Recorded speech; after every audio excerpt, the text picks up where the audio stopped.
In 1925, a Russian inventor named Georges Lakhovsky proposed a radical idea: cancer as a disruption of cellular frequencies. This is the story of his multi-wave oscillator, a device he believed could rewrite the rules of healing. Georges Lakhovsky, a figure of enigma and ambition, emerged from humble origins to challenge the frontiers of science.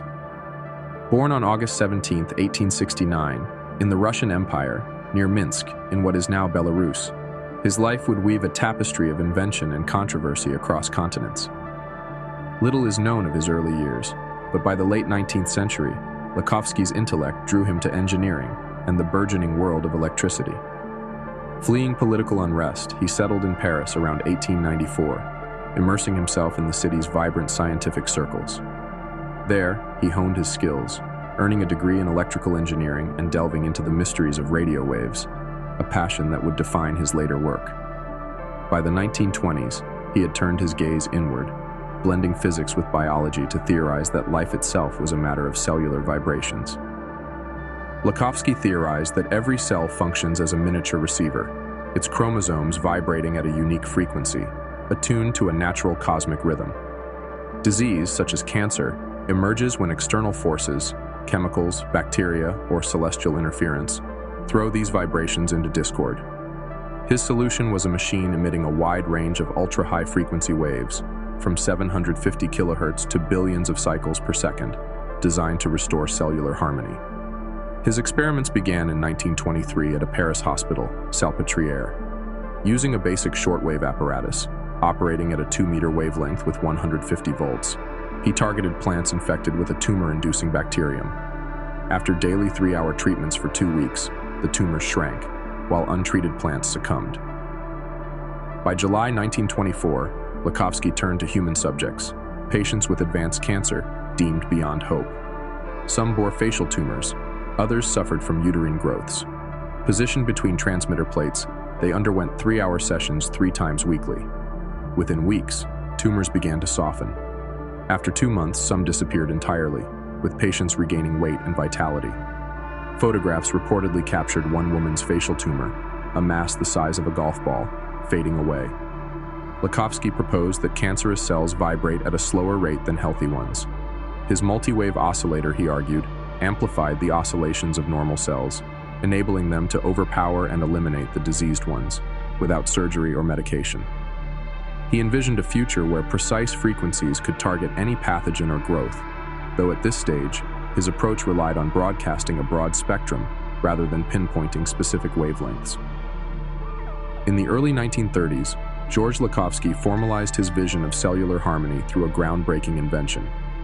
Submitted in October 1931 and granted in June 1934, his patent, titled Apparatus with Circuits Oscillating Under Multiple Wavelengths, introduced a device poised to redefine the boundaries of therapeutic science. At its core, the apparatus was designed to emit a broad spectrum of electromagnetic waves, ranging from low radio frequencies to the edges of the infrared realm. Lakhovsky envisioned a system where multiple oscillating circuits, each tuned to distinct wavelengths, worked in unison. The device featured a series of concentric copper rings, arranged as open-ended antennas, suspended in parallel and energized by a high-voltage source. These rings, varying in diameter, were meticulously spaced to resonate across an expansive range of frequencies, creating what he described as a bath of radiant energy. The patent outlines a sophisticated mechanism, a generator, often a Tesla coil or similar high-frequency transformer, delivered power to the primary circuits, which then induced secondary oscillations in the copper rings. An adjustable spark gap allowed fine-tuning of the discharge, ensuring a continuous cascade of waves. Lakhovsky specified that the apparatus could be configured with 2 opposing units, placing the patient between them to maximize exposure. His goal was precise yet ambitious, to envelop the body in a field of vibrations capable of penetrating every cell, restoring their natural oscillatory balance. Lakhovsky's design was rooted in his belief that health depended on cellular resonance.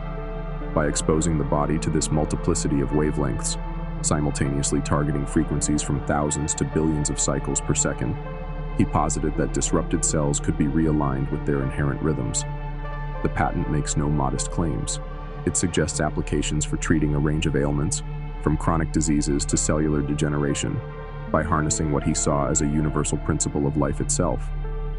This patented apparatus stands as a testament to Lakhovsky's ingenuity, a fusion of electrical engineering and a profound, if unorthodox, view of biology, crystallized in a device that sought to heal through the unseen vibrations of the cosmos. Georges Lakhovsky unveiled his multi-wave oscillator to a world teetering between scientific curiosity and skepticism. This apparatus, with its promise to heal through a symphony of electromagnetic waves, sparked both fervent admiration and sharp rebuke, revealing a deep divide in the era's intellectual landscape. Proponents of Lakhovsky's invention hailed it as a revolutionary leap. In Paris hospitals, where early trials unfolded, doctors and researchers marveled at reported successes: plants purged of tumors, patients reclaiming vitality from cancer's grip. Advocates, including some French physicians and engineers, praised its ingenuity, a device emitting a vast range of frequencies, from radio waves to infrared, capable of retuning the body's cellular harmony. They saw it as a bridge between physics and biology, a bold echo of emerging radio technology turned inward to mend life itself. Supporters pointed to anecdotal recoveries, patients emerging from sessions with softened tumors or renewed strength, as evidence of a breakthrough poised to redefine medicine. Yet, the multi-wave oscillator faced a chorus of criticism, particularly from the scientific establishment. Skeptics, rooted in the rigor of conventional medicine, dismissed Lakhovsky's claims as unproven and fanciful. They questioned the lack of controlled studies. Where were the precise measurements, the replicable results? His theory of cellular oscillation, tied to cosmic vibrations, struck many as pseudoscientific, a leap beyond the bounds of accepted physics and biology. Critics argued that the apparatus's broad-spectrum approach, blasting countless frequencies without targeting specific ailments, lacked a clear mechanism, branding it more spectacle than science. Some accused him of exploiting desperate patients, pointing to the absence of peer-reviewed data as a fatal flaw in an age demanding empirical proof. The divide grew sharper as Lakhovsky's work spread beyond France. In Europe, a small cadre of alternative thinkers embraced it, seeing parallels to holistic traditions and the nascent field of bioelectrics. Meanwhile, orthodox voices grew louder, warning of quackery, a charge that would shadow his legacy. The multi-wave oscillator, patented and demonstrated with flair, became a lightning rod. To its champions, a glimpse of a vibrational future. To its detractors, a mirage built on hope rather than evidence. Lakhovsky's invention stood at a crossroads, an emblem of innovation for some, a cautionary tale for others. Its reception a mirror to an era grappling with the limits of science and the allure of the unknown. In 1941, with France under occupation, Lakhovsky fled to the United States, seeking refuge in New York. There, at the age of 72, he continued his work in obscurity, collaborating with alternative researchers until a tragic turn. In 1942, struck by a vehicle in a hit-and-run, he died on August 31st, his ideas still on the cusp of acceptance. His bold vision, a treatment rooted in the notion of life as a delicate balance of unseen vibrations, offers a glimpse into the unconventional frontier of science nearly a century ago, and his legacy endures in the shadows of science's uncharted edges.